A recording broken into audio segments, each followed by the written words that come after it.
दोस्तों नमस्कार, हमारा नाम योगेश शुक्ला है और आप इस समय निष्पक्ष संदेश देख रहे हैं। हरियाणा नूह डिस्ट्रिक्ट के मुस्लिम जब हिंदू रीति रिवाज को मानते हैं तो 31 जुलाई को दो समुदायों में इतनी ज़बरदस्त हिंसा क्यों भड़क गई, इसका थोड़ा रीज़न आपको बताएंगे। लेकिन पहले आपको बताएंगे कि ये लोग हिंदू हैं या मुस्लिम हैं, हिंदू रीति रिवाज को क्यों मानते हैं, इसके बारे में थोड़ा सा आपको प्रकाश डालते हैं। ये लोग लगभग 1000 साल से उस क्षेत्र में रहते हैं। मेवात इन्हें मेवाती मुस्लिम कहते हैं। ये 1527 की बात है, बाबर के बीच में और राजा राणा सांगा के बीच में युद्ध हो रहा था। तो जो मेवाती मुस्लिम थे, इनके जो अगुआ थे, इनके हेड थे हसन खान ने उस लड़ाई में बाबर का साथ न दे करके राजा राणा सांगा का साथ दिया था, जबकि हसन खान का बेटा बाबर के कब्जे में था। बाबर ने एक चाल भी चली थी। बाबर ने हसन खान के लड़के को छोड़ दिया और इस्लाम की दुहाई दिया कि आप हमारे पक्ष में आके मिल जाइए, हमारे साथ युद्ध कीजिए। लेकिन हसन खान ने गद्दारी नहीं किया था और अंतिम समय तक राजा राणा सांगा का साथ दिया था। ये ऐसे भी कहते हैं कि जो सच्चा मुसलमान होता कभी गद्दारी नहीं करता है। ये हम भी सुनते हैं, आप भी सुनते होंगे। लेकिन आजकल कुछ तथाकथित हर समुदाय में होते हैं कि उनको भड़काया जाता है धर्म के नाम, जैसे बाबर ने उन्हें इशारा किया था इस्लाम की दुहाई देकर। यही आजकल होता है, इस्लाम अल्लाह के नाम पे उपद्रव करवाया जाता है, मुस्लिमों को राम के नाम पे, भगवान के नाम पे उपद्रव करवाया जाता है। ये तथाकथित जो लोग भड़क जाते हैं, ये जाहिल गंवार टाइप के लोग होते हैं। लेकिन जो सही ढंग से इस्लाम धर्म को जानता है या हिंदू धर्म को जानता है, वो कभी इन तरह के लोगों बहकावे में नहीं आता है। और ये लोग कैसे हिंदू रीति रिवाज को मानते हैं, थोड़ा इनके बारे में बता देते हैं आपको। कुछ कहानी है इन मेवातियों के बारे में। एक थ्योरी है, मेवात हिंदू राजपूत थे, कुछ ऐसा कहा जाता है। कुछ लोग कहते हैं कि ये इनकी जड़ें ईरान से जुड़ी हैं, कुछ कहते हैं हिंदू राजपूत थे, कुछ कहते हैं कि ये मीणा जनजात से जनजात के लोग हैं। लेकिन मेन मुद्दे पे आते हैं, विशेषकर राजपूत कई कहानियाँ हैं। इन लोगों ने इस्लाम धर्म कब ग्रहण किया, ये 12वीं से 17वीं शताब्दी के बीच में औरंगजेब शासनकाल में उन्होंने इस्लाम धर्म कुछ लोगों ने अपना लिया था। और इसके बाद फिर इन लोगों की एक सबसे बड़ी थोड़ी आपको बता देते हैं। एक थ्योरी इन लोगों की और है, इनके सामने खान शब्द क्यों जुड़ा। तो खान शब्द की एक कहानी है। एक कहानी को बात हुई कि ये साल 1355 की बात है। 1355 में कोटला ज़िले के जादौन राजपूत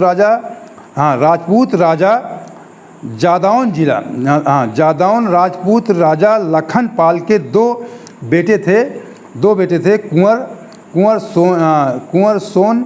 सोनपर पाल और कुंवर समर पाल। ये दोनों थे, उनके राजपूत थे, जो है राजपूत राजा लखन पाल के लड़के थे, सोनपर पाल और कुंवर पाल।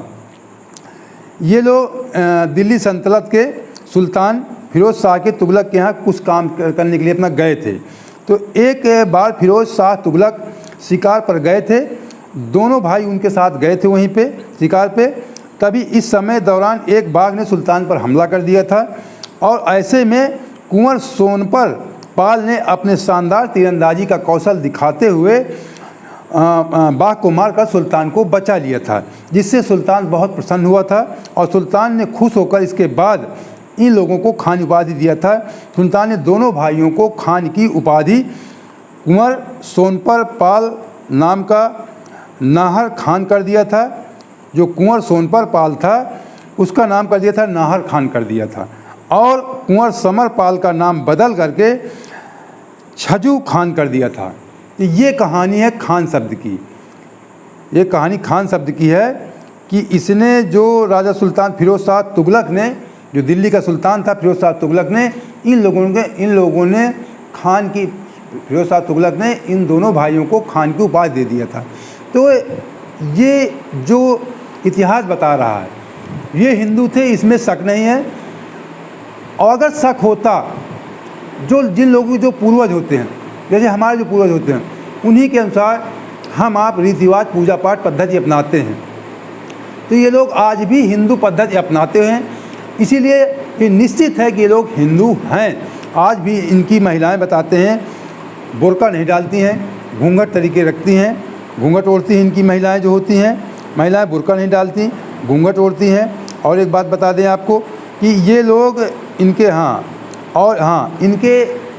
ये लोग जो हैं, जैसे हम लोग हिंदू धर्म अपने गोत्र में शादी नहीं करते, जबकि इस्लाम धर्म में कहते हैं कि अपने चचेरे भाई बहन से शादी कर सकते हैं। ये लोग अपने गोत्र में शादियां नहीं करते हैं। गोत्र का मतलब होता है, मैं थोड़ा बता दूं, कि आपके वंशज पूर्वज होते हैं, जो सबसे स्टार्ट पूर्वज होते हैं, उसी का नाम गोत्र दे दिया जाता है। तो गोत्र में लोग शादियां नहीं करते हैं अपने एक ही गोत्र में। ये पुख्ता प्रमाण है कि ये लोग हिंदू हैं। दूसरा प्रमाण इन लोगों का है, और मैं बता देता हूँ कि अंग्रेज़ों शासनकाल की बात है, 1871 की जनगणना तक ये लोग हिंदू थे। 1871 की जनगणना में ये लोग हिंदू थे, जो दर्ज थे भारत सरकार के, जब उनका अंग्रेज़ों का शासन था तब ये लोग हिंदू थे।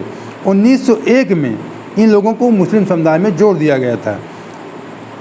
Centre for the study of developing societies के प्रोफेसर हिलाल अहमद के मुताबिक 1871 में पहली जनगणना में मेव को हिंदुओं के रूप में सूचीबद्ध किया गया था।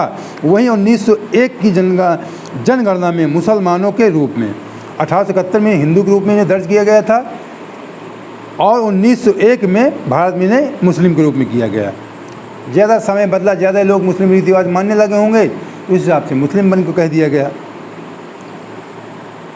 हाँ, ये दोनों रीति रिवाज का पालन करते थे। हिंदू और मुसलमान दोनों रीति रिवाज का ये पालन करते थे। हिंदू और मुस्लिम महिलाएं मिलकर कुओं की पूजा करती थी। हिंदू और ये मिलकर महिलाएं कुओं की पूजा करती थी, जिसे हकीका भी कहा जाता था।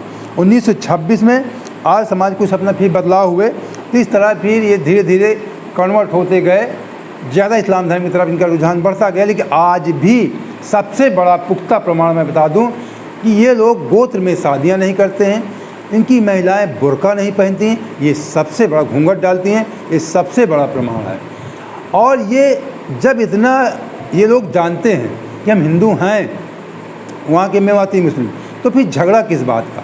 झगड़ा का वीडियो लंबा हो जाएगा, मैं आप संक्षेप देता हूँ, फिर अगले वीडियो में आपको बताएंगे कि झगड़ा के सबसे बड़े जो कारण हैं, सीना ठोंकने वाले नेता और आँख मूंद कर बंद करने वाले नेता। मैं आपको इशारा कर रहा हूँ, ये सीना ठोकवा, आँख मूंदवा जो नेता दो चार हैं, आप समझ रहे होंगे, और कुछ अनपढ़ जाहिल गंवार टाइप के मुल्ला और पंडित जो कम पढ़े। आप देखते होंगे हिंदू समुदाय के जो सर्व महाज्ञानी हैं, जैसे आज गुरु शंकराचार्य वगैरह हैं, या सदगुरु जी हैं दक्षिण भारत के, जो सभी धर्मों की उत्पत्ति बता देंगे, शिव के महाज्ञानी हैं, ये लोग कभी ऐसी बातें नहीं करते हैं। जो अधकचरा ज्ञान रखते हैं, चाहे हिंदू समुदाय, मुस्लिम समुदाय, किसी समुदाय के, वही लोग भड़काऊ भाषण देते क्योंकि वो लोग रातों रात हीरो बनना चाहते हैं, उनका समाज में कोई स्थान नहीं है। इसी तरीके के भड़काऊ भाषण दे करके वो अपना समाज में स्थान बनाते हैं। इस पर एक विस्तृत वीडियो बनाएंगे। तो दोस्तों, उम्मीद करते हैं कि आपको हमारा वीडियो पसंद आया होगा। पसंद आया है तो तुरंत हमारे चैनल सब्सक्राइब कर लीजिए, और कुछ धर्म संबंधित आप जानकारियाँ लेना चाहते हैं तो हमारा एक यूट्यूब चैनल और है, अंदाज योगेश का, और हमारा फेसबुक पेज है, जिसमें आपको सभी तरह की जानकारी, छोटी बड़ी हर तरह की जानकारी उपलब्ध रहती है। तो हमारे फेसबुक पेज अंदाज योगेश का फेसबुक पेज है, उसको भी आप फॉलो कर लें। और एक से आपसे रिक्वेस्ट करते हैं कि इसी तरह की अगर निष्पक्ष खबरें आपको अच्छी लगती हैं तो आप हमारा आर्थिक सहयोग कीजिए, हमारे चैनल को ज्वाइन कर लीजिए, सक्षम है तो ज्वाइन कर लीजिए। नहीं ज्वाइन कर सकते हैं तो हमारा नंबर डिस्क्रिप्शन बॉक्स में पड़ा रहता है, स्क्रीन पर भी लगा रहता है। आप उसके माध्यम से आप हमारा वन टाइम पेमेंट करके आर्थिक सहयोग कर सकते हैं। बहुत बड़ा आर्थिक सहयोग नहीं कहते कि आपको 10-20 हज़ार, लाख 50 हज़ार, 150 रुपये से लेकर इसके बाद कोई भी आप हमारा आर्थिक सहयोग कर सकते हैं। अब आपको अगले वीडियो में बताएंगे कि हिंसा का मुख्य कारण क्या था। जय हिंद, जय भारत।